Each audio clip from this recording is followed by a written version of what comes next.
Sesaat kemudian, terdengarlah deru yang hebat di balik batu itu. Dan berguguranlah tanah di sekitarnya menyeret batu besar itu seolah-olah terhisap ke dalam sebuah lubang besar di bawah tanah. Agar tidak turut terseret ke dalamnya, Maisa Jenar bersama dengan lawan Simorudra itu serentak meloncat mundur. Selanjutnya untuk beberapa lama, mereka hanya merenungi onggoan tanah bekas guguran itu. Sebuah pintu rahasia, desis orang itu. Memang sejak semula Maisa Jenar juga menduganya demikian. Apabila yang berkepentingan sudah ada di dalamnya, dengan sedikit sentuhan pada alat yang diperlukan, gukurlah tanah di atas pintu itu dan menutup lubangnya, sehingga mereka tidak akan dapat dikejar untuk selanjutnya keluar dari pintu rahasia yang lain. Sebentar kemudian kembali orang itu berkata, "Terima kasih atas pertolongannya, Tuan. Aku hanya membantu mempercepat penyelesaian saja. Sebab tanpa aku pun tampaknya Kisana pasti dapat menyelesaikannya seorang diri," jawab Maisa Jenar. Orang itu tertawa lirih. "Tuan terlalu menyanjung aku. Tetapi sebenarnya bahwa kedatangan Tuan menyelamatkan nyawaku. Hanya sayanglah bahwa aku terpaksa tidak dapat terlalu lama menemui Tuan. Sebab ada satu pekerjaan yang harus aku selesaikan," katanya kemudian. Jantung Maisa Jenar berdesir lembut. Apakah gerangan yang akan dilakukannya? Karena itu ia mencoba bertanya, apakah yang memaksa Kisana begitu tergesa-gesa? Suatu pekerjaan yang tak berarti. Aku hanya ingin memeriksa keadaan di dalam gua, jawabnya orang itu kemudian. Maisa Jenar mulai melihat adanya sesuatu rahasia pada orang itu. Karenanya ia tidak bertanya tentang siapakah dia dan dari manakah datangnya. Sebab pertanyaan yang demikian tentu tidak akan mendapat jawaban. Maka kemudian dia hanya berkata, "Bolehkah aku turut serta masuk ke dalam gua?"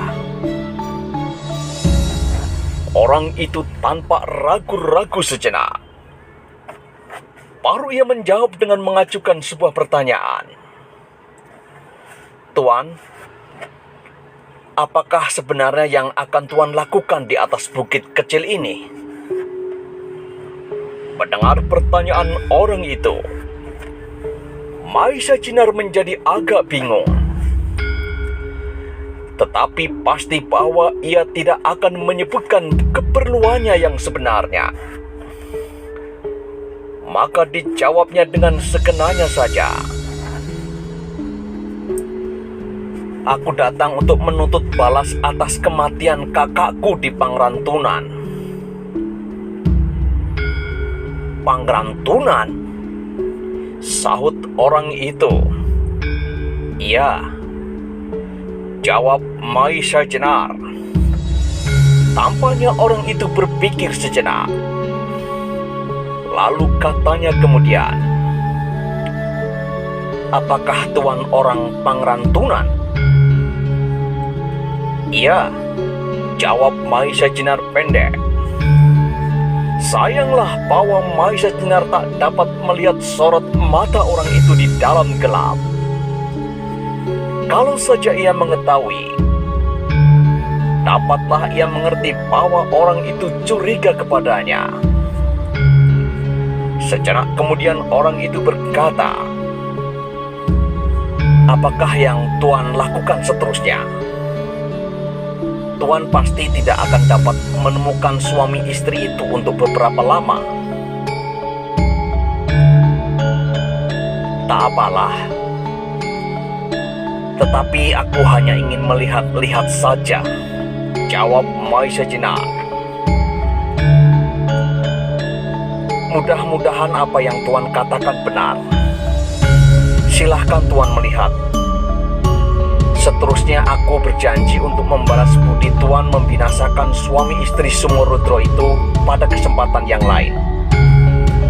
Semoga Tuan benar-benar tidak mempunyai kepentingan lain kecuali itu. Kuman orang itu. Kemudian orang itu pergi bersama Maisa Jenar memasuki Goa Sumarudra. Goa itu sebenarnya tidak begitu dalam, tetapi di dalamnya terdapat beberapa ruang yang dindingnya dilapisi papan. Tak ubahnya seperti ruang-ruang rumah biasa. Ruang itu diterangi dengan oncor-oncor. 2 ruang sudah mereka masuki, tetapi mereka tak menemukan sesuatu. Maka sampailah mereka pada ruang yang ketiga, yang tidak seperti ruang-ruang lain. Ruang ini mempergunakan pintu yang ditutup rapat. Ternyata pintu ini tidak hanya ditutup rapat, tetapi juga dikancing dengan kancing yang tak dapat diketahui oleh orang lain. Ketika sudah beberapa lama mereka tak berhasil membukanya, mereka menjadi tidak sabar lagi. Mereka berdua sepakat untuk membuka pintu itu dengan paksa. Dengan demikian, mereka mempergunakan kaki mereka untuk bersama-sama menjebol pintu kayu yang terkancing itu. Dengan satu tendangan yang hampir bersamaan, mereka dapat memecahkan pintu itu, yang dengan suara gemeretak pecah berserakan. Tetapi meskipun pintu itu sudah menganga lebar, mereka tidak tergesa-gesa masuk. Sebab bukanlah tidak mustahil bahwa ada apa-apa di dalamnya. Setelah beberapa saat tak ditemukan apapun, maka dengan langkah yang sangat hati-hati mereka melangkah masuk. Tetapi demikian mereka melangkahkan kakinya melewati terundak pintu. Demikian serentak bulu roma mereka berdiri. Di sudut ruangan itu mereka melihat sebuah nampan di atas sebuah meja yang dialasi dengan kain beludur buatan Tiongkok yang berwarna kuning keemasan. Dan yang mengejutkan mereka adalah cahaya yang biru kekuning-kuningan yang memancar dari 2 keris yang diletakkan di atas kain beludur itu. Karena itu untuk sesaat mereka tegak berdiri seperti patung. Maisa Jenar sebagai seorang perwira istana sudah pasti bahwa apa yang dilihatnya itu sangat mengharukan hatinya. Ia yakin sekarang bahwa Nogososro dan Sapu Inten itu adalah keris-keris yang asli. Maisa Jenar memang pernah melihat keris itu beberapa kali. Dahulu sebelum lenyap dari istana Demak. Memang tidak semua prajurit, bahkan perwira yang beruntung dapat menyaksikan keris itu. Karena Maisa Jenar saat itu menjadi pengawal raja dan istana, maka ia diberi kesempatan untuk menyaksikan pada saat keris itu dimandikan pada hari pertama setiap tahun. Karena itu ia hampir tidak dapat lagi mengendalikan diri. Hampir saja ia meloncat mendekati keris-keris itu, kalau saja orang yang berdiri di sampingnya itu tidak menggamitnya. "Apakah Tuan berkepentingan dengan keris-keris itu?" kata orang itu. Maisa Jenar kini tak dapat mengelak lagi. Kedua keris yang dicarinya sudah ada di hadapannya. Maka apapun yang terjadi haruslah dihadapi. Benar, Kisana. Aku datang untuk kedua keris ini. Aku harap Tuan mempunyai kepentingan yang tidak sama dengan kepentinganku.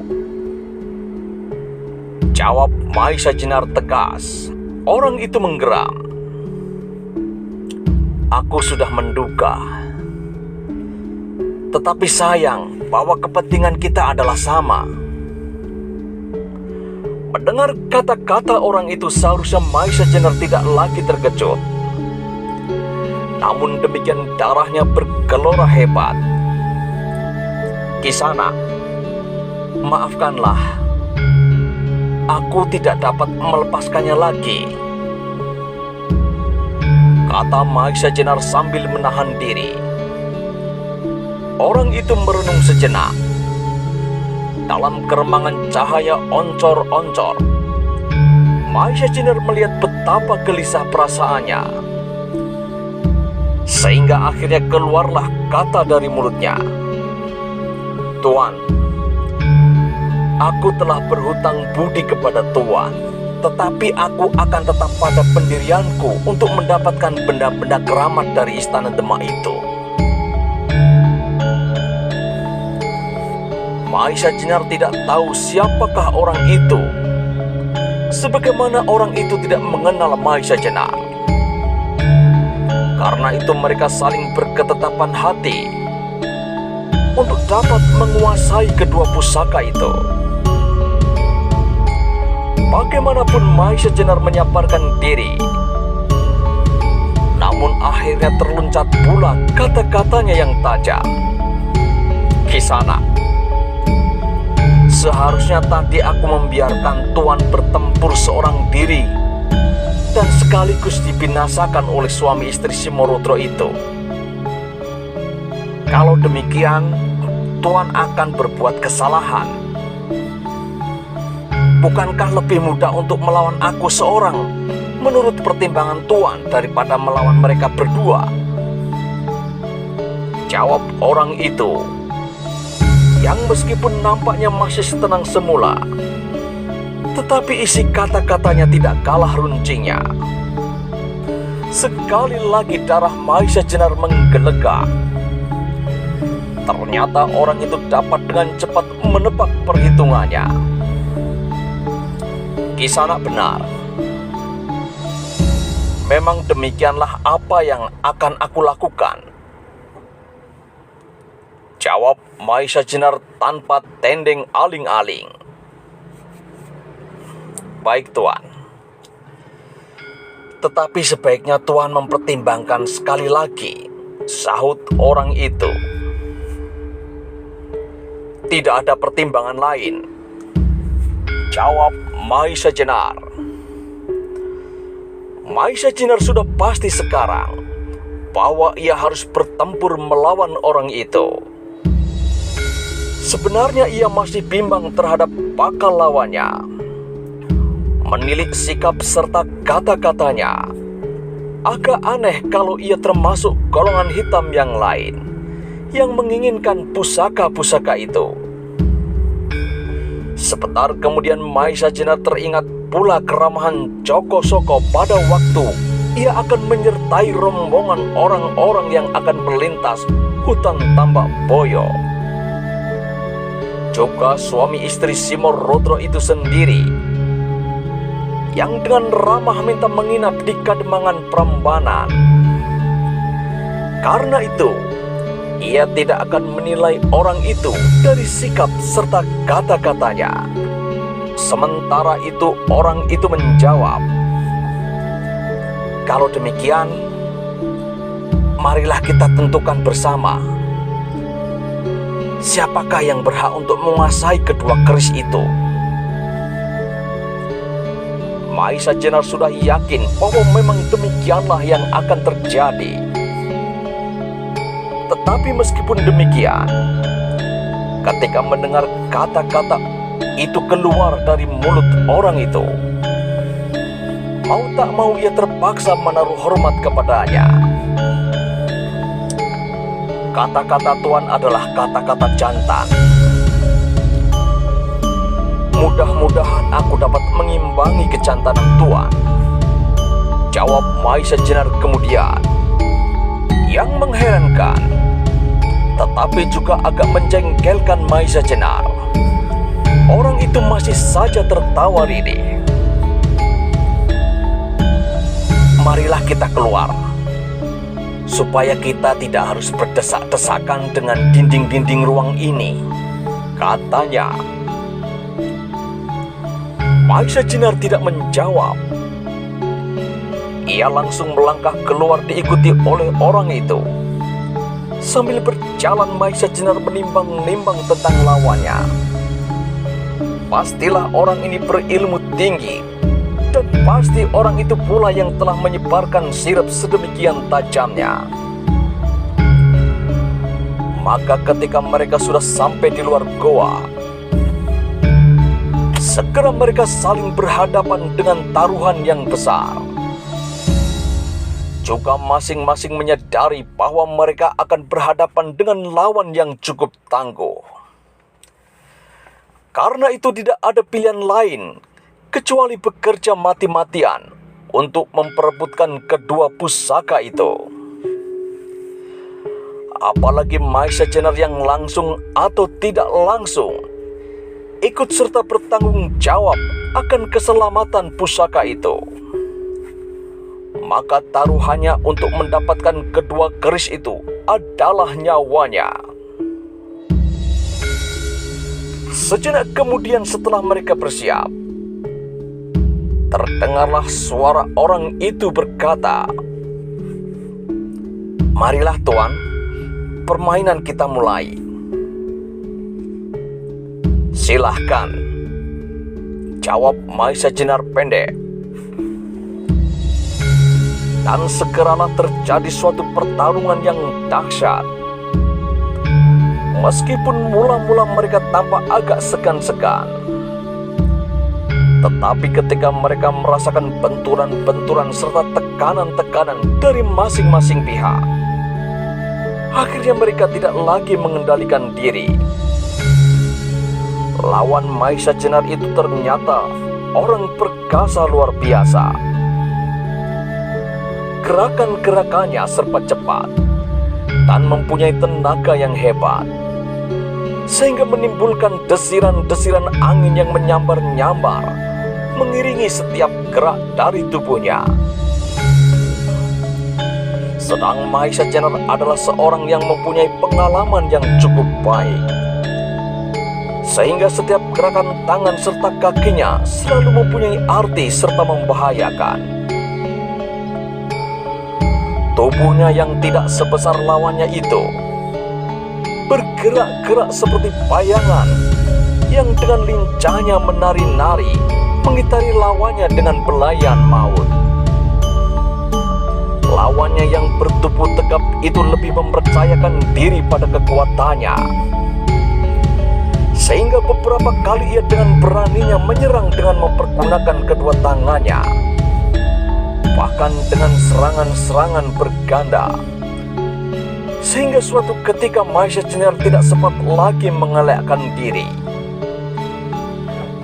Pukulan orang itu ditambah sekaligus dengan berat tubuhnya yang besar mengenai pelipis Maisa Jenar demikian kerasnya, sehingga Maisa Jenar terdorong beberapa langkah ke belakang. Tetapi rupanya ia tidak saja berhenti sampai sekian. Sebelum Maisa Jenar dapat memperbaiki keadaannya, kembali ia berhasil mengenai lambung Maisa Jenar dengan kakinya. Kembali Maisa Jenar terhuyung-huyung surut beberapa langkah.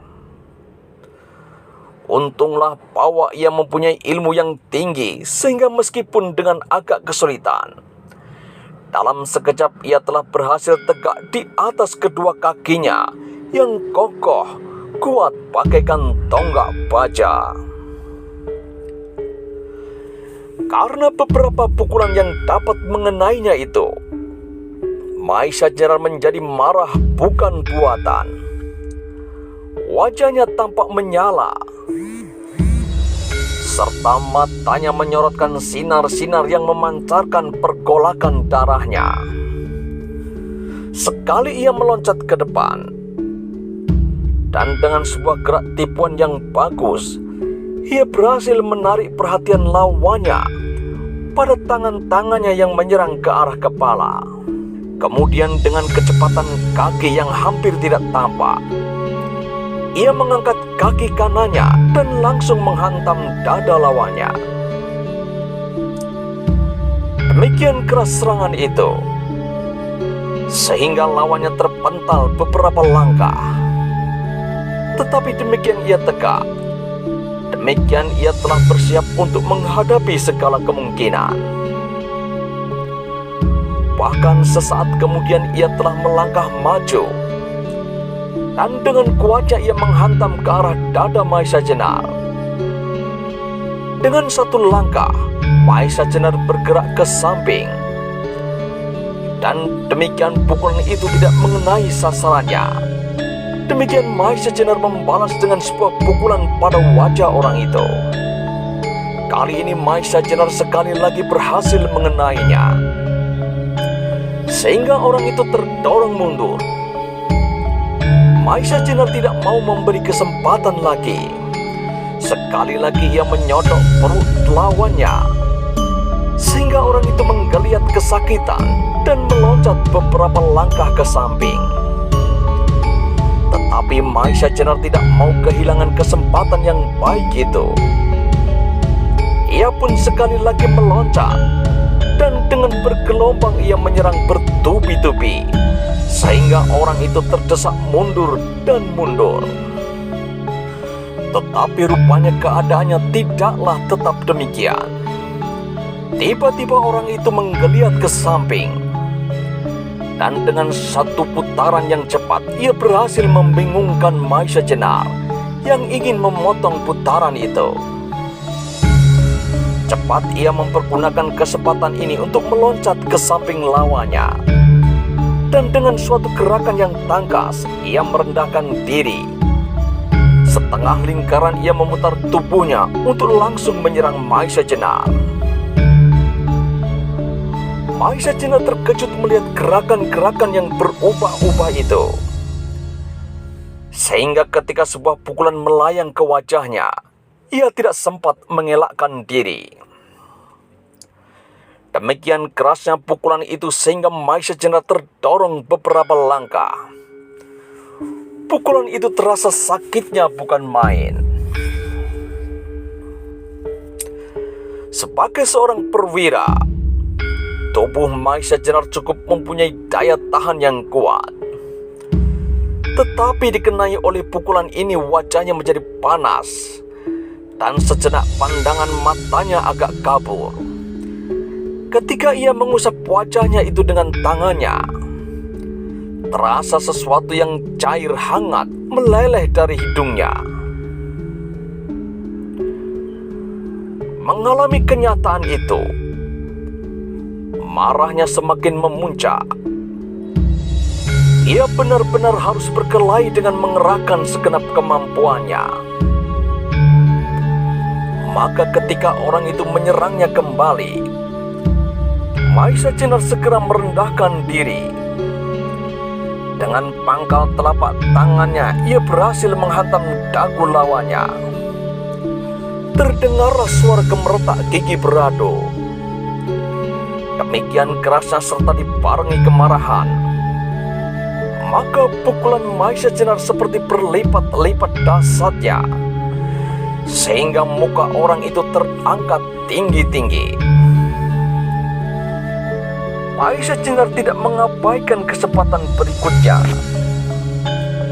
Selagi muka orang itu masih terangkat, ia meloncat maju menumpukan dirinya sambil menghantam orang itu dengan lututnya.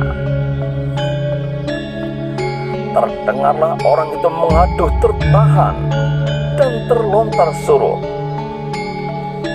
Mahesa Jenar langsung memburu dan menghantamnya bertubi-tubi. Orang itu terdorong terus hingga suatu ketika ia tak dapat mundur lagi karena punggungnya sudah melekat dengan dinding padas. Maisa Jenar melihat kesempatan itu. Ia tidak mau melepaskan lawannya kali ini. Maka dengan kekuatan penuh ia meloncat maju dan menghantamkan muka orang itu dengan kedua tangannya sekaligus. Tetapi orang itu ternyata tidak menyerah demikian saja. Tiba-tiba, ketika Maisa Jenar meloncat, orang itu pun menyerang dengan kakinya ke arah perut Maisa Jenar. Serangan yang sama sekali tak terduga oleh Maisa Jenar. Karenanya, serangan itu bulat-bulat telah melemparkannya dan jatuh berguling beberapa kali. Maisa Jenar telah mengalami pertempuran dengan lawan yang beraneka macam. Pada saat ia bertempur dengan Lawo Ijo, seorang tokoh hitam yang perkasa, ia pun mengerahkan segenap tenaganya. Tetapi bagaimanapun ia tidak merasakan adanya tekanan-tekanan yang sedemikian hebatnya seperti saat ini. Tidak saja ia tidak berhasil menekan lawannya, tetapi benar-benar ia merasakan bahwa tubuhnya menjadi sakit dan nyeri. Mengingat bahwa yang dipertaruhkan adalah pusaka-pusaka istana, serta kesadarannya akan pertanggungjawabannya sebagai seorang yang merasa turut serta membina kesejahteraan rakyat, maka ia merasakan kengerian yang sangat apabila pusaka-pusaka itu sampai jatuh ke golongan hitam yang manapun. Karena itu tidak ada jalan lagi bagi Maisa Jenar kecuali membinasakan orang itu. Pada saat ia tidak dapat menguasai lawannya, maka cara satu-satunya adalah mempergunakan ilmunya Sosro Pirrawa. Maka ketika tidak ada pilihan lain, segera ia meloncat bangkit dan segera ia memusatkan segala kekuatan batinnya serta mengatur pernafasannya, memusatkan segala kekuatan lahir batin pada telapak tangan kanannya. Demikianlah ia berdiri di atas satu kakinya, sedang kakinya yang lain ditekuk ke depan. Tangan kirinya disilangkan di muka dadanya, sedang tangan kanannya diangkat tinggi-tinggi. Kemudian demikian cepat bagai sambaran kilat, ia meloncat maju dan dengan dahsyat ia mengayunkan tangan kanannya ke arah kepala lawannya. Melihat sikap itu, lawan Maisa Jenar terkejut bukan buatan. Segera ia meloncat mundur sambil berteriak, "Tahan tuan, tahankan dulu." Tetapi Maisa Jenar sudah terlanjur bergerak. Kalau ia menahan serangannya, maka kekuatan yang sudah tersalur itu pasti akan memukul dirinya sendiri lewat bagian dalam tubuhnya. Karena itu tidak ada cara lain kecuali melanjutkan serangannya untuk membinasakan lawannya. Melihat Maisa Jenar tidak mengubah serangannya, tiba-tiba orang itu pun segera bersiap, tidak menghindarkan diri, karena tidak ada kesempatan lagi. Melainkan ia berdiri di atas kedua kakinya yang melangkah setengah langkah ke depan. Lutut kaki kanannya ditekuk sedikit. Mula-mula ia merentangkan kedua tangannya, tapi ketika pukulan Maisa Jenar sudah melayang, segera ia menyilangkan kedua tangannya di muka wajahnya. Melihat sikap itu, jantung Maisa Jenar seperti berhenti berdenyut karena terkejut. Tetapi segala sesuatu sudah terlambat, sebab tangan Maisa Jenar sudah tinggal berjarak beberapa jengkang saja dari orang itu. dengan satu gerakan pendek, kedua tangan yang disilangkan di muka wajahnya, orang itu menahan hantaman tangan Maisa Jenar. Dan sesaat kemudian terjadilah suatu benturan yang maha dahsyat, seperti berbenturnya halilintar. Akibatnya dahsyat pula. Orang itu terlempar jauh ke belakang dan bulat-bulat terpanting di tanah tanpa dapat berbuat sesuatu. Matanya menjadi gelap dan nafasnya tersekat di kerongkongan. Sebentar kemudian ia tak dapat merasakan sesuatu. Pingsan. Maisa Jenar sendiri yang menghantamkan ilmu Sosro Birawa, merasakan bahwa tangannya seolah-olah tertahan oleh selapis baja yang tebalnya lebih dari sedepak. Karena itu kekuatan yang dilontarkan itu seolah-olah membalik dan memukul bagian dalam tubuhnya. Ditambah dengan desakan dari orang yang dipukulnya itu. Karena itu Maisa Jenar juga terlempar. Tidak hanya seperti sebuah balok yang melayang, tetapi seperti kayu yang oleh kekuatan raksasa dihantamkan ke punggung Padas yang ada di belakangnya. Demikian dahsyatnya Maisa Jenar terpanting, sehingga pada saat itu juga, pada saat ia terhempas, ia sudah tak dapat lagi merasakan apa-apa kecuali kepekatan yang dahsyat menerkam dirinya, dan ia pun pingsan.